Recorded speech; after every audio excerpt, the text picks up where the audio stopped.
video is going to be my top 30 India book recommendations. Now, I've mentioned before how much I love reading books set in India, often by Indians, although I do have some on my list written by foreigners. I'm going to share with you a whole bunch of different books, including fiction, historical fiction, non-fiction, travel memoirs, and biographies. I got inspired to do this because I love, when I'm planning to visit a country, doing research by reading books and getting excited and knowledgeable with the culture and the history of that country. I recently did my top Sri Lanka books, which you can view here. And now I'm going to start with my 30 India books that I recommend to read. I am fostering at the moment, and this is my latest little kitten, Lucy. Hopefully she's not going to be too noisy throughout this video. This video is in no particular order. I love all these books, but I am going to start number one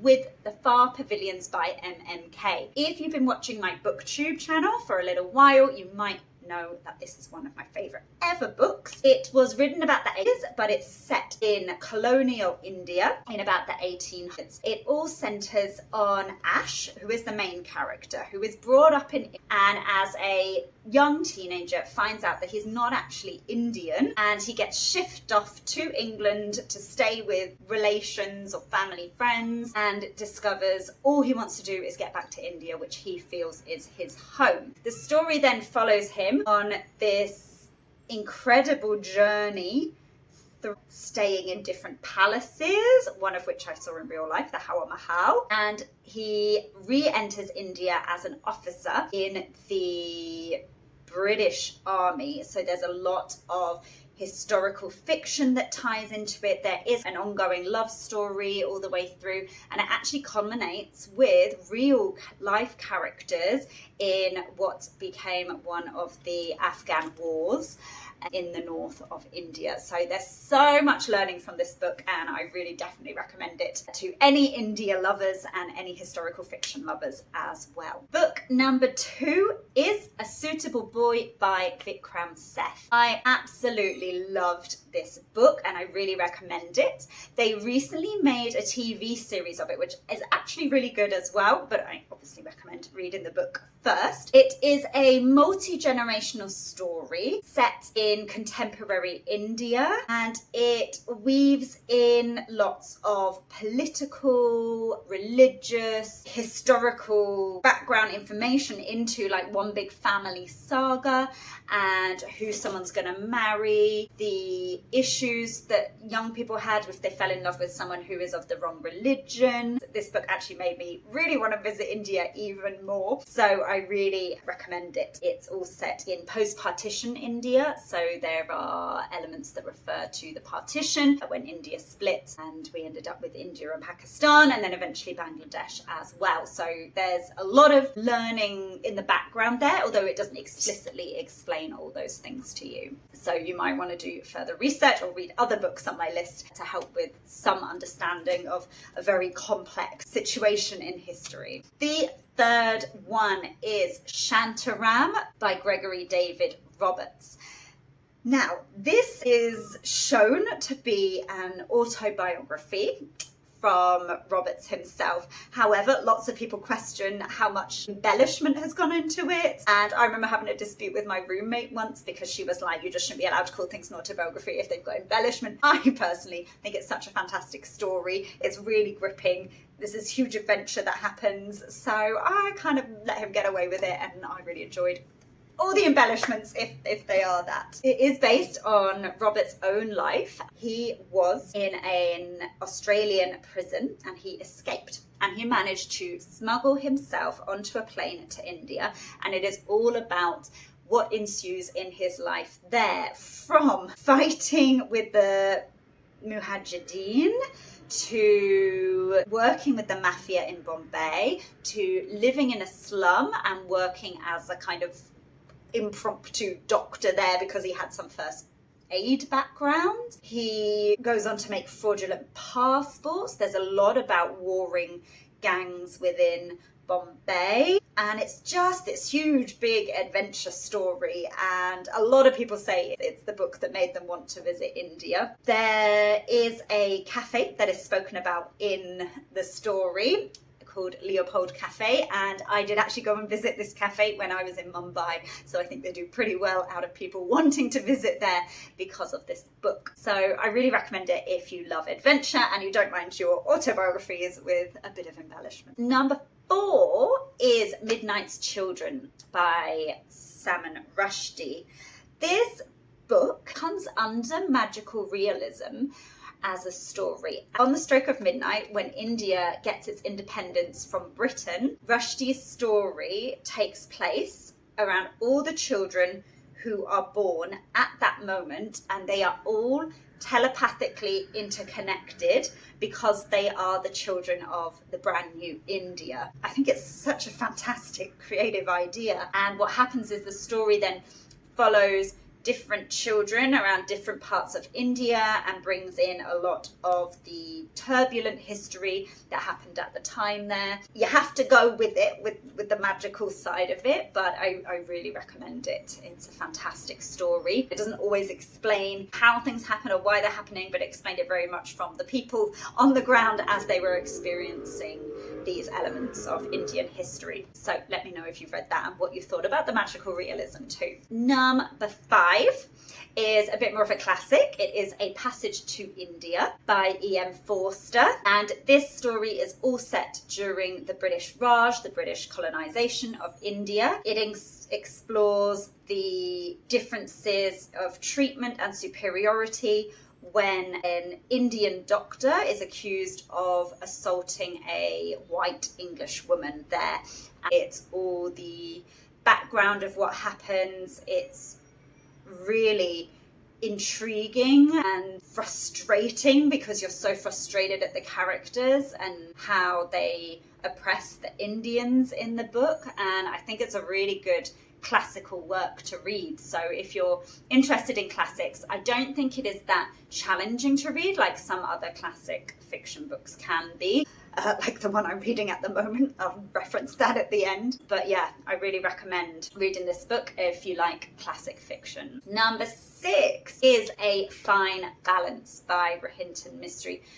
This is going to go on one of my playlists for books that broke me because it is so emotional, harrowing, devastating. It's this beautiful journey of friends, and it follows them along in their lives and their successes and their low points, including being beggars on the street. And it is just heartbreaking. So beautiful written, and a lot of information there about the oppression under the caste system, corruption, a theme of poverty running through it. If you need a good cry, then I definitely recommend this book. A Sea of Poppies by Amitav Ghosh is number 7 on my list. Now, this is historical fiction. Amitav Ghosh has written quite a few books set in India, another one I'm going to reference later on in my booktube. And this one takes place during the Opium Wars, and it follows a lot of different characters during the story. So we have quite wealthy, well-off characters and how they're profiting from the selling of opium. We have very poor characters who are basically being told they can't grow food to feed themselves and they have to grow opium instead, which led on to a mass famine. And it culminates in this journey of basically indentured labourers or bonded labourers being set sail for Mauritius, some of them in hope of a better life, some of them as basically slaves. And I really need to read the next book in the trilogy, and let me know if you've read all of the trilogy. I'd love to know if you recommend all of it. But I think you can read Sea of Poppies as a standalone by itself as well. Number 8. This is called City of Jinns. Jinns as in the spirit, the Islamic spirit, by William Dalrymple, who some of you might know is one of my favourite historians. He does a podcast called Empire with Anita Anand, who has some books that I'm going to reference later on the list. And basically this he wrote as a much younger man when he first moved to Delhi. Delhi is called the City of Jinns. And what happens is, as he goes around Delhi, he experiences different people, and as he meets them, he goes in and delves into the history of that religion or that community. And I learned so much from this book. It made me really excited to visit Delhi as well. But I think the main thing is that there's just so much learning, all sorts of things about what happened to Delhi when partition happened. It's one of the biggest migrations of people that has ever happened in known history, of people being kicked out of homes on one side of the border and across the other. A lot of violence that happened in those times, but also just a lot of sadness that people thought they'd be able to return to their homes and never did, and were never able to. So a lot about displacement. There's some really funny sections in it as well, particularly in reference to the taxi driver that he meets there, who is Sikh, and then he goes in and looks at the Sikh community and what has happened there. It's just a really accessible way of understanding the history of the city. So I really recommend it. Number 9, I absolutely love this book. It is called The Palace of Illusions by Chitra Banerjee Divakaruni. And I didn't realize what this book was when I first started it. I think it was one of those books where I was reading on Kindle and it was a recommended read. If you like these books, I was reading books about India, it recommended this to me. And I started reading it when I was actually traveling in India. And I was talking to this lovely Indian woman in my hostel. I was backpacking, and she said, yeah, that book, it's mythology. It's a mythological Hindu tale. And I was so surprised because there was a character in the book called Krishna, but lots of Indian people are called Krishna, so I didn't quite make the connection yet. But it's basically, I guess, a genre retelling of myths. But one of my favourite things about it is that it is told from one of the female characters in her voice and following her, which hasn't really been done before. So it was all centred on the men around her, the men that she married, and this is placing her at the centre. Her name is Draupadi, and she was married to these great warriors that had mythological, magical powers that culminated in this huge big battle that is in the Mahabharata, which is one of the key religious books in India and historical books. And it also talks a lot about the war that happened.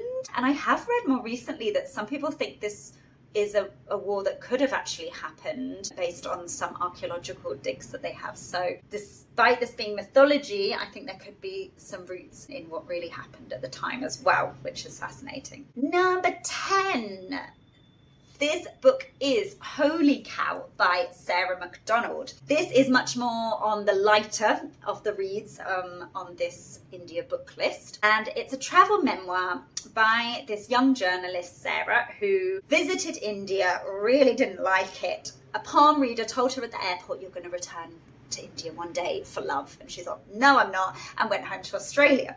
Then she fell in love with an Australian who got moved to India for his job, and she had the option of going with him, so she decided to.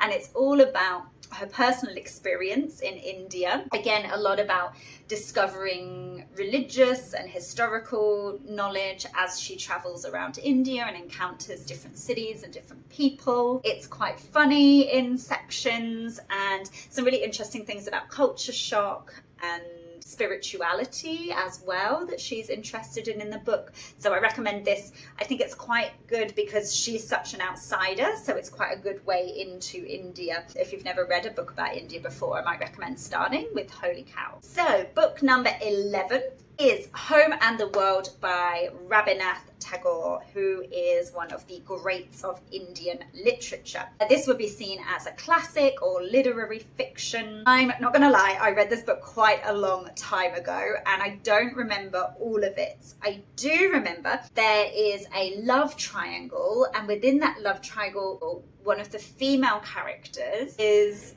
coming to understand and exploring more about her place in the world, about nationalism, and there's a lot about political idealism in the book. But yeah, I do need to reread this. Let me know if you've read it recently and what you thought about it in the comments below. Number 12 is Asura by Anand Neelakantan.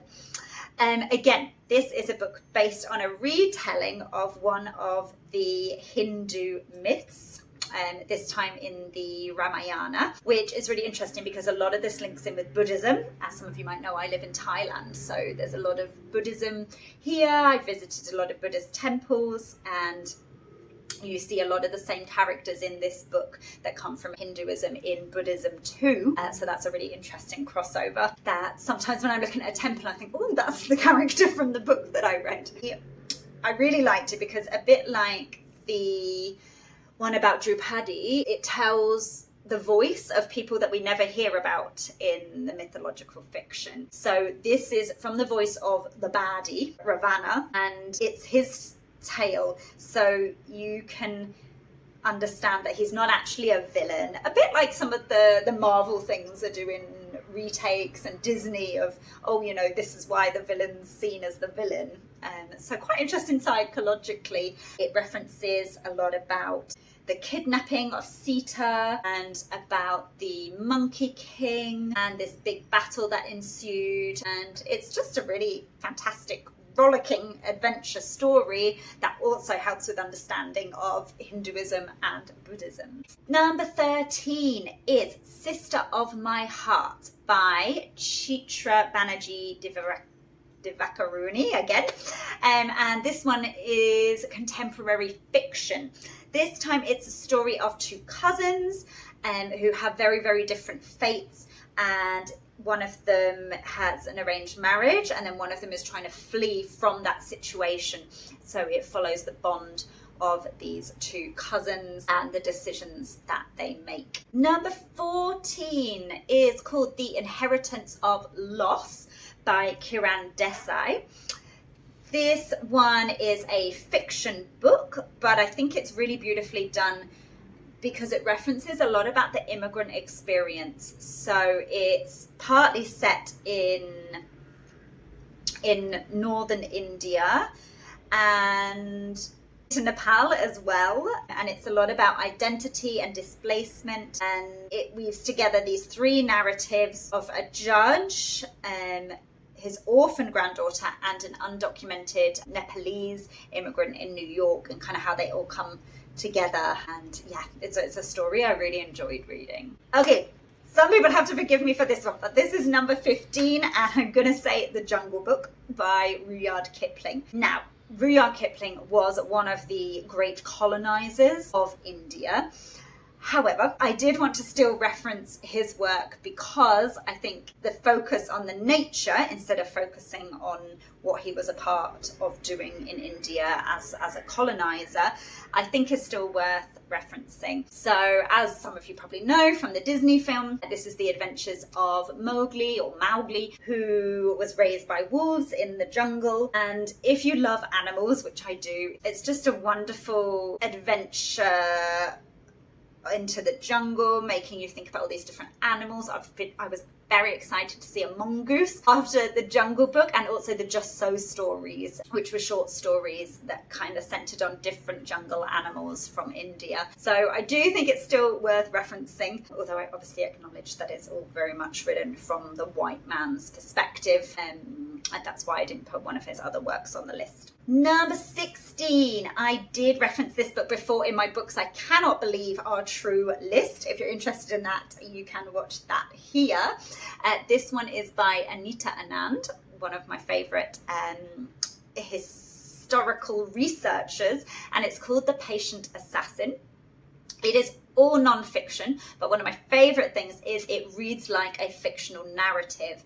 So it all follows one character who decides to take revenge for the massacre that happened in Amritsar in 1919, and he swears vengeance for what the British Army did there in murdering lots of innocent people.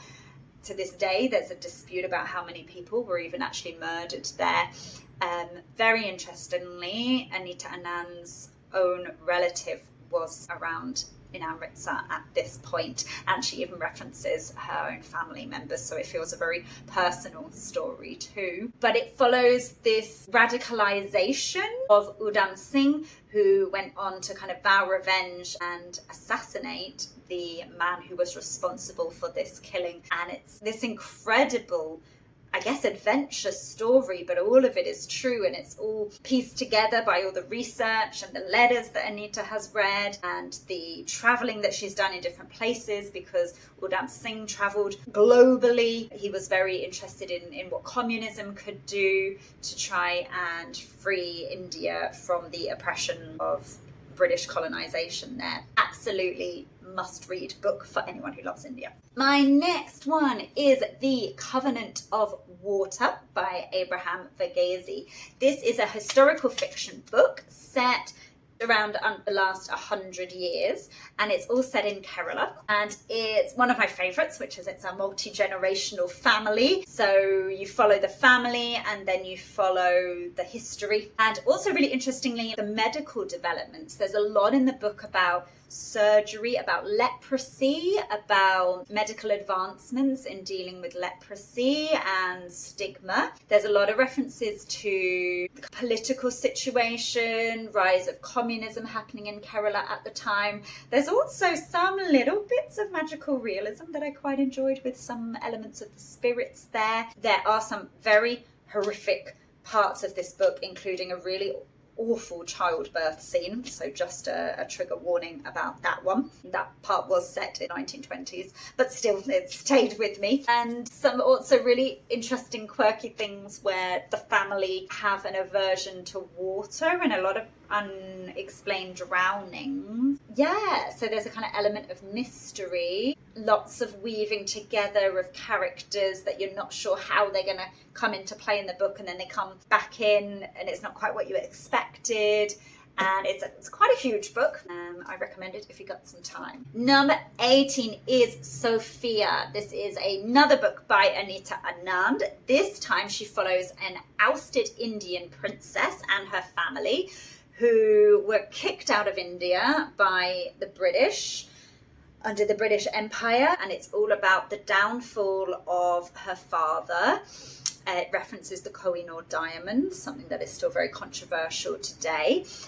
It's about how Sophia finds her place in the world, some absolutely incredible research that Anita has done into this character. I love how she came across this story, was that she saw a Punjabi woman in an old black and white photo and she went, I need to research this character. And that's what she did. Princess Sophia became one of the leading figures in the suffragette movement. She did a lot for poverty-stricken people in London, and a lot of references to royal connections, to travel at the time. Really fascinating read that, again, doesn't quite read like non-fiction to me. It is much more like a story, and quite a sad one as well, in the way that she and her family were treated by the British and by the royal family as well. Number 19 is The God of Small Things by Arundhati Roy, another one of the greats of Indian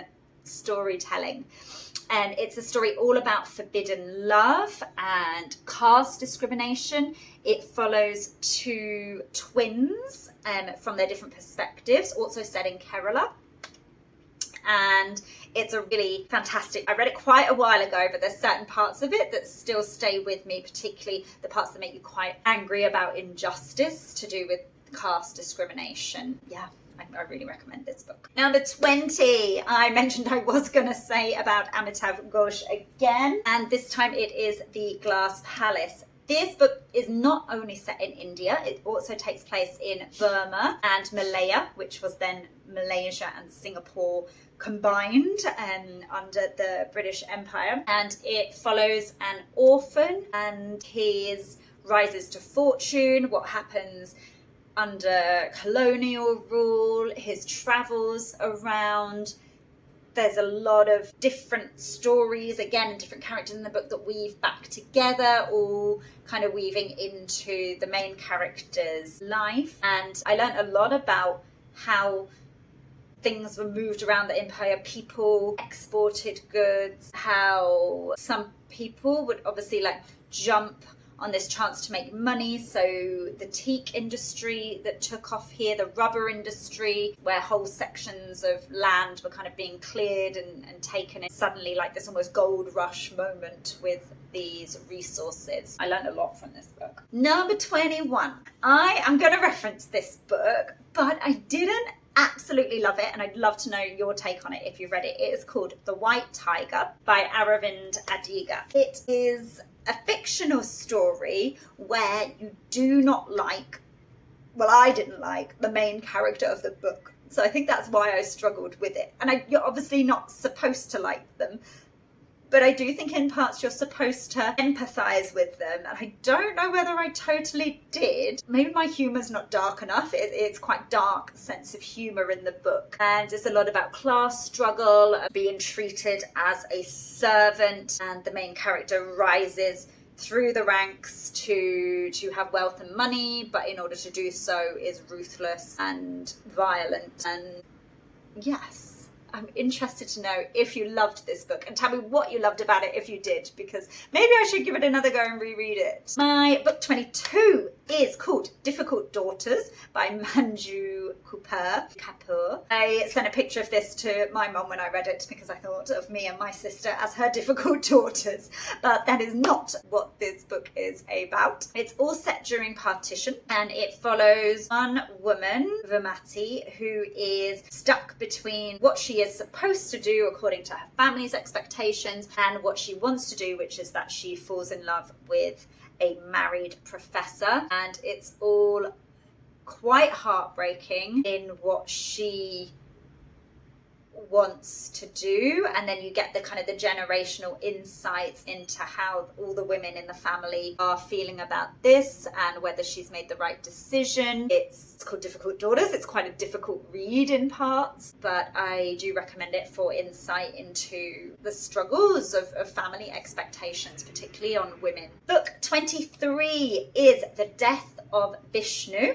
by Manil Suri. This is a fiction book, and it's all from the point of view of a homeless man who lives kind of on a staircase, and kind of references all the people that obviously have money that are coming and going in the staircase, and then he's just there kind of forgotten about. So it's quite a satire about homelessness, and there's references to philosophy there. It's quite a sad book. I do think it made me cry. But quite an important book to reference modern day poverty in Mumbai. Number 24. Some people might come at me for putting this on my list, but it is Eat, Pray, Love by Elizabeth Gilbert. I loved this book. I feel like lots of people like to trash this book, and I don't know if it's whether they actually didn't enjoy it or whether they watched the film version with Julia Roberts, which I don't recommend. I don't think it does justice to the book. But for anyone who doesn't know Eat, Pray, Love, Elizabeth Gilbert is in a depressive episode. She is split up with her husband. She fell in love with somebody else, but they are fighting and dragging each other down, and she knows she just needs to leave and get out and try and find herself again after being in this deeply depressive episode where she was even contemplating, not living anymore. And she feels that God spoke to her and said, pick yourself up off the floor. And so she does. And she goes for 3 months to 3 countries. The eat part is 3 months in Italy, and the pray part is 3 months in India, which is why it's on my list. The third part is 3 months in Bali, where she falls in love again with somebody new. And I felt like I wanted to talk about it because the part is set in India, and it's all set in an ashram, and it talks a lot about gurus and spirituality and meditation, which I'm very interested in. And I think it does kind of teach us something about ashrams and the spiritual life and industry that happens in India as well, with a lot of people visiting ashrams every year for their spiritual goals. And it's really interesting because Elizabeth Gilbert talks about something that happens while she's meditating, which is like she gets this blue kind of lightning glow around her. And I've since then read other things with other people that have also experienced that. I just thought that was really, really fascinating. Number 25 is Shadow of the Moon, also by MMK, who wrote Far Pavilions, one of my favourite books. This is a historical romance and very much based on the colonial white British side of things. And the backdrop is all about what the British colonisers called an Indian rebellion or the mutiny, but what the Indians call some of the first wars of independence that happened in order for the Indians to free themselves from the British Empire and rule that was happening there. And this is just based on an English woman's fictional perspective of being there, of what happened, of navigating her way through a lot of turbulence and violence that was happening at the time. And some quite horrific things happen in the story as well. And so just a trigger warning about that. Number 26 is called Staying On by Paul Scott. Again, this is a white British perspective on India. It is a fictional story and it is based on a aging couple, a British couple, who are keen to stay in India even post-colonization. So they refuse to go back to England because they have lived almost all their lives in India. And so I think it was quite interesting to me to think about that very small section of society of people who weren't Indian but felt very attached to India, almost saw India as their homeland, but were part of the colonizing nation. So it was just quite a different perspective, I suppose, from a lot of the other books that I've read on the list. And it's reflecting on what's happening and changing around them. Number 27 is Death in Kashmir by MMK. This is a thriller, which I don't normally read thrillers or mysteries that much, but I came across this. I thought, oh, it's my favourite author of Far Pavilions.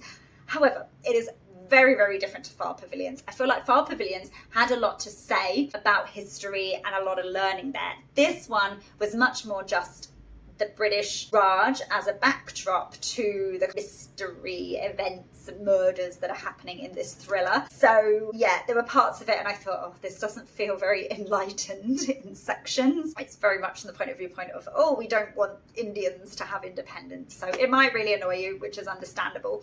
But I did want to reference it because I haven't read that many books set in Kashmir. If you've got some other recommendations for me, then can you let me know below? I'd love to know that. And it also really scared me. I had to sleep with the light on after some of the sections in this book because I think she does a really good job of building suspense and tension in this book. So I did want to include it. And at 28, we're getting there. Number 28 is The Moonstone by Wilkie Collins, who I thought for a long time was a woman, but he's not. And this is widely seen to be one of the first detective novels. It's a classic and it was written in the 1800s, but it's really readable, and along with The Woman in White, which is not set in India. Most of this is not set in India, but it is about some stolen Indian jewels and diamonds, and so there's lots of twists and turns of this. So I wanted to reference it just because I think it's a really enjoyable read. It's not necessarily going to teach you a whole lot about India, but I do think it's a classic that's worth a read. And I am going to do a whole video soon on my favourite classics that I think are quite readable and accessible. So subscribe if you're interested in my classic recommendations. Number 29 is one more of those mythological fictional books, which is the Shiva trilogy by Amish. It says Amish Tripathi, but often on the books that I have, it just says Amish. As his almost one name only author. It follows Lord Shiva and all about how he becomes Shiva and this mythological character that is larger than life, but in the story he's just this tribal warrior undergoing this big adventure that traverses through India and then ends up with him becoming Lord Shiva. So I think that's really interesting and fascinating and a good, I want to say fantasy, but it's not because of the mythology side of it, but it reads a bit like a fantasy book. And my last one is Bhumaji Sita by Anand Neelakantan. This is a very short read. based on a retelling about Sita, but it's a bit more about spirituality. It wasn't quite what I thought it would be, this one. There's a very short read, so if you're looking for a quick read about India, then give it a go and let me know what you think about it. It references a lot of finding Sita in nature, which I thought was quite interesting. That is the end of my giant 30 Indian book recommendations. If you're still with me, thank you so much for listening. Subscribe for more upcoming videos, such as classics that are coming, Southeast Asia book recommendations, Thailand book recommendations,